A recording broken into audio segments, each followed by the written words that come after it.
Because frontier firms run on Windows, we are evolving the OS. Windows is now your canvas for AI and agents, accessible to all employees and easier to use than ever before. We're innovating in 3 key ways. First, bringing AI and agents into your flow and making it more intuitive to use. And second, making Microsoft 365 Copilot more contextually helpful on Windows. And third, making Copilot Plus PCs even more powerful with enhanced AI. If you've used a Windows PC in the last few years, you've likely felt it.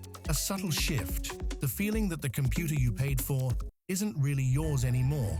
A few weeks ago, Microsoft's president of Windows, Pavan Davuluri, proudly announced the future. He tweeted that Windows was evolving into an agentic operating system, a platform where AI would make decisions on your behalf. The response was thunderous and universally negative.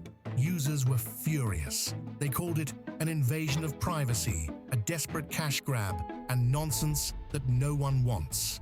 And this is the central paradox of modern Microsoft. The company's stock price is skyrocketing towards $4 trillion, fueled by the AI boom. But the product that built their empire, Windows, is circling the drain. Today, we are going to investigate how the flagship operating system of the world became a source of universal frustration. We'll look at the forced upgrades, the hidden data collection, and the e-waste bomb they are about to drop on the planet. This is the story of how Windows stopped being an operating system for users and started being an ad platform for shareholders. To understand why Windows feels like a money-extracting husk today, you have to look at the history. In the 90s, Bill Gates' strategy was simple: get Windows onto every machine on Earth. Once they had the monopoly, they dictated the rules. But when current CEO Satya Nadella took over in 2014, the strategy shifted. Nadella realized the future wasn't in selling software boxes, it was in the cloud. Azure, Office 365, and enterprise licensing became the new engines of the company.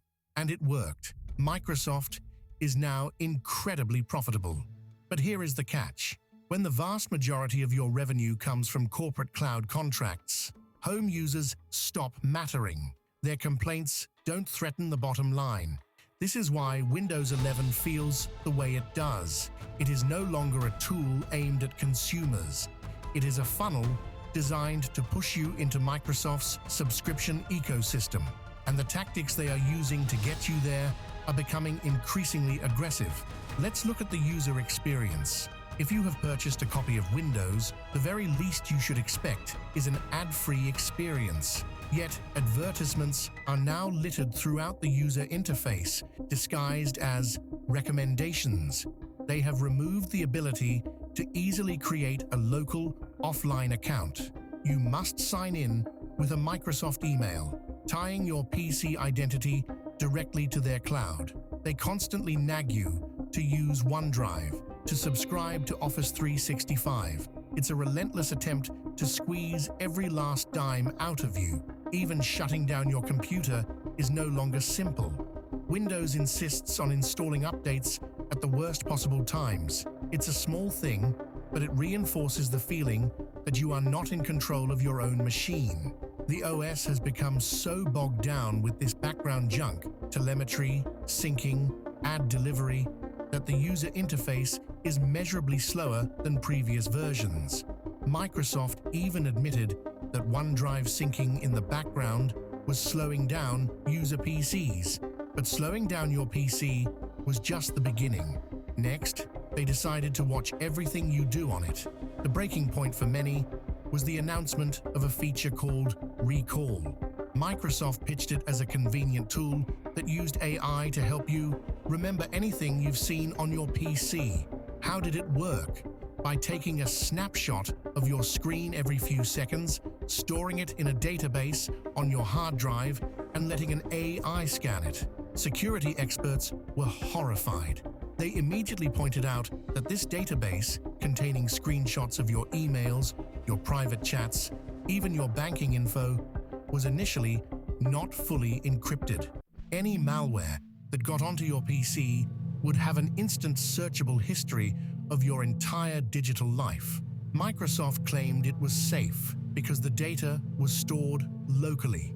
But there is zero technical barrier stopping a future update or a malicious actor from instructing that AI to scan your local database and send a summary back to a remote server.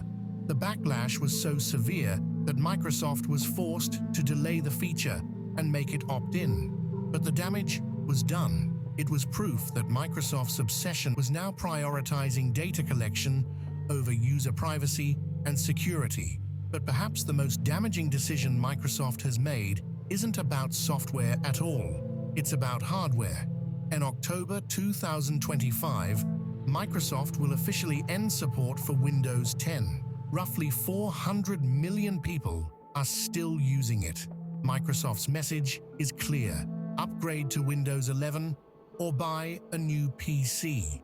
The problem is, millions of perfectly good, powerful computers cannot upgrade to Windows 11 because of an arbitrary hardware requirement, a security chip called TPM 2.0.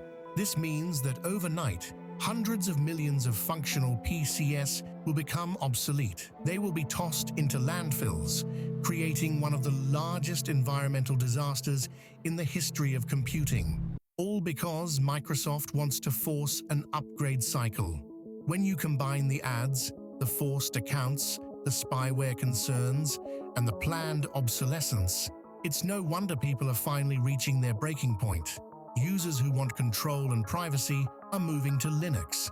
Users who just want something that works without nagging them are moving to Mac. Windows still dominates, but the trust is gone.